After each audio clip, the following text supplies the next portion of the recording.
اگر زیادہ سکور کھا کے وکٹ لینی ہے تو اس وکٹ کا کوئی فائدہ نہیں ہے. آپ کے ریکارڈ میں تو وہ لکھ جائے گی لیکن جو سکور ہے, سکور بورڈ ہے, اس کو توڑنا مشکل ہوتا ہے. اور اسی والے سے ان دونوں میں سے بھی کوئی ایک کو چینج ہونا چاہیے. اور اس کے بعد اگر میں بات کروں تو شعیب بشیر بھی وکٹ لیتے ہیں لیکن وہ بھی سپن میں اپنا خاص جادو نہیں دکھا رہے. یہ میں اس لیے ان کی پرفارمنس پہ بات کروں کہ جس ٹیم کا ہوم گراؤنڈ ہونا وہ اپنی پچ کا بخوبی واقف ہوتا ہے اور وہ بڑے اچھے ردم کے ساتھ بالنگ کرتا ہے. تو میرے خیال میں یہاں پہ ان کے پاس بالنگ اٹیک جو ہے وہ تھوڑا ویک ہے. اگر میں شعیب کی بات کروں تو شعیب بشیر جو کہ اسپن بالر ہیں, انہیں بھی محنت کی ضرورت ہے. روٹ ہے وہ بھی بیٹنگ اور بالنگ دونوں ہی کر دیتے ہیں. اس کے بعد ہیری بروک وہ بھی یہی بیٹنگ اور بالنگ کرتے ہیں. تو اس طرح کچھ نا چینجنگ لانی چاہیے ان کو. دیکھتے ہیں کہ انگلش ٹیم تھرڈ ٹیسٹ میں کیا کوئی پرفارم کرتی ہے یا کوئی چینجنگ ان کی سامنے آتی ہے یا وہی ٹیم دوبارہ آزمائیں گے.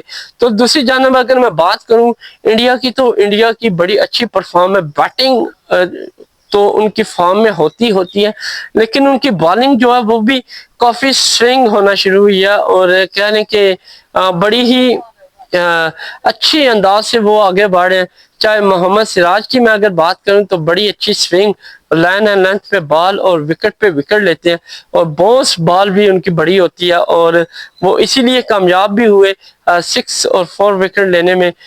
جیسے کہ انہوں نے بڑی اچھی کامیابی دلائی انڈیا کو. اگر میں سیکنڈ ٹیسٹ کی بات کروں آکاش دیپ کی تو جسپریت بمراہ کی جگہ ان کو شامل کیا گیا اور جسپریت بمراہ کہنے کے ریسٹ پہ تھے. مجھے ایسا لگ رہا تھا کہ سیکنڈ میں وہ کچھ خاص پرفارم نہیں کریں گے کیونکہ نئے ہیں یا وہ جیسے وہ انگلینڈ کے خلاف ان کے ہوم گراؤنڈ میں بالنگ کریں گے تو وہ کچھ خاص پرفارم نہیں کریں. لیکن جس انداز سے ان کی لائن اینڈ لینتھ تھی, میں کہتا ہوں کروڑ کیا کمنٹیٹر کیا بلکہ ان کے کوچز بھی جسپریت بمراہ کو بھول گئے ہوں گے اور اتنی اچھی انہوں نے بالنگ کی اور سیکنڈ ٹیسٹ میں وہ 10 وکٹیں لے اڑے جو کہ ایک مہارت کا کام ہے. اور نہ صرف وکٹیں لی بلکہ انہوں نے اپنی ٹیم کو بھی جتوایا. اور اس کے بعد اگر میں بات کروں جڈیجا کی تو وہ بھی اسپن بالنگ کا جوڑ دکھاتے ہیں لیکن وہ وکٹ لینے میں کچھ کامیاب نہیں ہوئے. اسی طرح کرن ہے جو کہ ان کے پاس وہ بھی اتنی خاص وکٹ لینے میں کامیاب نہیں ہوئے. کرن جو ہے باقی فاسٹ بالر کے ساتھ ٹچ پوائنٹ دیتے ہیں تھوڑا بہت اور اسی حوالے سے انڈیا تھوڑی کامیاب ہے. اگر میں انڈیا کے بیٹنگ کی بات کروں تو بیٹنگ تو بہت زیادہ سٹرونگ ہے. جسوال اس کو آؤٹ کریں گے تو کے آر راہل کو وہ تو آؤٹ ہوتا ہی نہیں ہے نا, اس کو چھوڑ دیں اگر تو اس کے بعد ان کے آ جاتے ہیں نیئر ہے کرن نیئر وہ ہیں. اس کے بعد ان کو آؤٹ کریں تو شمن گل وہ بھی آؤٹ نہیں ہوتے اور خوب دھوتے ہیں جیسا کہ انہوں نے فرسٹ ٹیسٹ اور سیکنڈ ٹیسٹ میں دھو کے ایک بہترین کیپٹن کی طور پہ کیپٹنسی کے طور پہ سامنے آئے اور نہ صرف اپنے رنز بلکہ اپنے آپ کو منوایا بھی. جیسا کہ اگر میں سیکنڈ ٹیسٹ ان کی بات کروں تو انہوں نے دونوں اننگ میں 400 پلس سکور کیا اور یہ ٹاپ 10 میں جگہ بنا لی انہوں نے بھی. اور اس کے بعد ان کو آؤٹ اگر کرتے ہیں بدقسمتی سے ہو جاتے ہیں وہ آؤٹ بیڈ لک سے تو ان کے پاس رشب پینٹ ہے اور رشب پینٹ کو آؤٹ کرنا بڑا مشکل ہے. اور پھر اس کے بعد ان کے پاس جڈیجا ہے اور اسی طرح کہنے کہ ان کی بیٹنگ 8-9 نمبر تک جاتی ہے اور بالر بھی ان کے کھیل لیتے ہیں.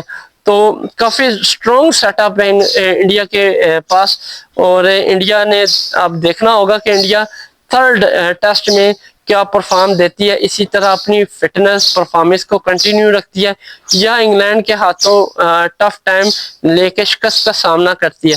تو دونوں ٹیموں کا اگر میں موازنہ کروں تو مجھے سب سے زیادہ اچھی ٹیم اور سٹرونگ ٹیم وہ انڈیا ہی لگی ہے کیونکہ اس کے جو کھلاڑی ہیں وہ کافی پرجوش ہیں اور اس ٹائم بڑی اچھی رزم میں ہے اور چاہے بیٹنگ میں ہو یا بالنگ میں ہو سبھی پرفارم کر رہے ہیں. لیکن انگلش ٹیم کی کوئی بیڈ لک جاری ہے لیکن دیکھنا ہوگا کہ فارم ان کی تھرڈ ٹیسٹ میں بحال ہوتی ہے یا نہیں. تو یہ تھا تجزیہ ان دونوں کے درمیان اور مکمل اپڈیٹ آپ کے ساتھ شیئر کریں گے جب میچ سٹارٹ ہوگا فرسٹ اننگ سے لے کے لاسٹ اننگ تک. اور ہر ایک کھلاڑی کا الگ الگ سے تجزیہ آپ کے سامنے لائیں گے. اور آپ سب سے ریکویسٹ ہے آپ میرے چینل کو سبسکرائب کیجیے گا اور کمنٹس میں اپنی رائے دیجیے گا کہ میں نے جو کہ ان دونوں ٹیموں کا تجزیہ کیا اور ایک موازنہ رکھا آپ کے سامنے، کیا وہ صحیح ہے یا آپ کس ٹیم کو سپورٹ کرتے ہیں، یہ کمنٹ سیکشن میں مجھے لازمی بتائیے گا. تب تک کے لیے اجازت دیں، اللہ حافظ، ملتے ہیں نیکسٹ ویڈیو میں.